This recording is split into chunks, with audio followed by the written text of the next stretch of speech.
What's up, winners? I'm going into this cold. It sounds like what we've heard over and over. Meghan and Harry treated the staff badly. This is going to be interesting because we've heard a lot about what Meghan did. Let's see what Harry did. And thank you so much for watching. I'm very grateful. There were staff in the royal household who were complaining about the way Harry and Meghan were treating them. Nothing they did for them was ever right, and that there was always a massive inquest after every royal engagement that they did. Why did we do this? Why did you say that? They've lost the public. So I'll say really quickly about that, if we analyze that, Harry and Meghan's image of like, we're the victims, and it's so ridiculous. What they really are like really rich people who did not earn it, who don't have respect for other people. We could see that in their behavior. Like, how you treat people that you could treat any way you want, right? Like they can get away with it. That shows so much about their character. And I think it really relates to their interactions with the royals, which we'll get to. Court over here. The US media has got bored with them continually moaning about the way they've been treated. Andrew's situation is a perpetual embarrassment for the king and for the rest of the family. That's unfortunate. It makes sense. And I could confirm that is very much the case with the US media, somewhat. But when people say, like Harry and Meghan talk about the media, they had the most positive media coverage here in the US for so long. And it would have been so easy for them to like keep a good image, because the media was so on their side. The media absolutely blamed the royals. All the accusations Meghan made, the media was parroting them, but they were so consistently acting in bad character that it still comes out, right? Still people got sick of them. Like, you could get the most annoying person and bad person, and they should have been able to maintain a good image, but they just couldn't do it. This week on the Princess of Wales's new title, the unedited birthday photo of Prince Louis, the King's health, and thanks for coming. Now, as I say, Royal Rota reporter for many, many years. Births, deaths, marriages, weddings are the staple of our job. This week we have this wonderful picture of Prince Louis celebrating his 6th birthday. We read a lot into these photographs that. Also there, Harry and Meghan don't really release many photos. Again, I do believe that's, their kids and whatnot, but many of you have pointed this out. It's insane to me how Meghan uses the thing like, I'm a mother, blah, blah, blah, like people shouldn't criticize me, but they are away from their kids so often and don't seem to bring them. I'm all for if you don't want your kids in the public eye, but from what we understand, that those kids are not there with them. They're not in the hotels with a nanny. They are separate. It's unbelievable. The Princess of Wales took this one this week. We read a lot into them, we analyse them, but why is it so important, do you think, that... That's a cute kid.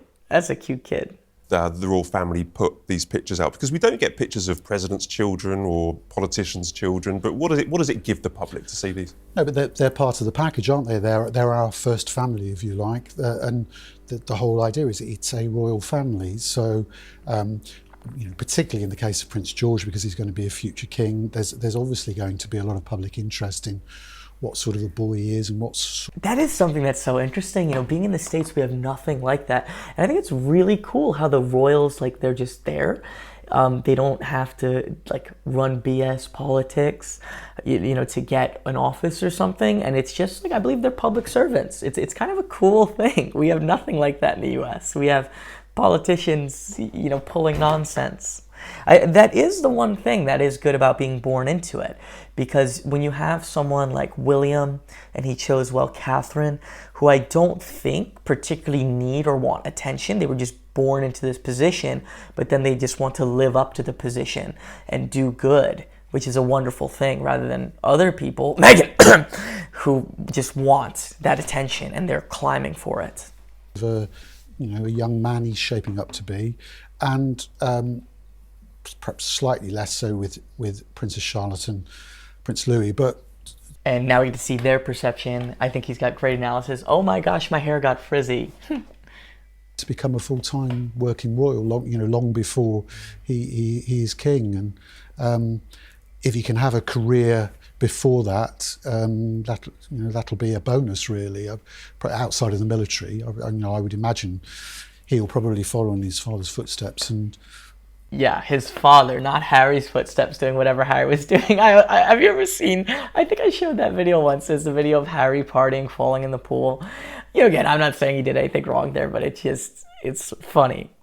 To the military, and then when the time is right, leave the military and become a full-time working royal. And this is it a slight contrast to Harry and Meghan? Because we don't really see their children. They've decided not to. Their Netflix shows that they're doing, the polo show and the cookery show, we now know that the kids are not going to appear, so they're not going to feature. They were in the Netflix series, the six-parter. But is there a contrast there, or do you think William? Honestly, I feel like in the Netflix series, having the kids there served them, because they wanted to do like the victim image, like look at us, we have our kids, we're just a sweet, humble family, and who was thrown into a cottage on the royal grounds that was so dreary, right? It played to their image. But for the other shows, the kids don't serve them. They want to be the leaders. I think I'm not saying they don't love their kids, but I do think everything to them is image, every move they make.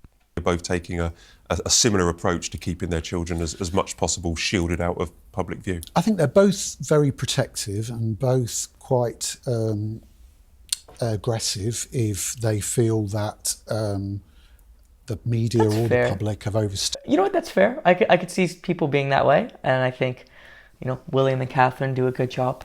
Part-time royal roles. You have roles. Have you got to be kidding me? That's once again coming up. Come on now.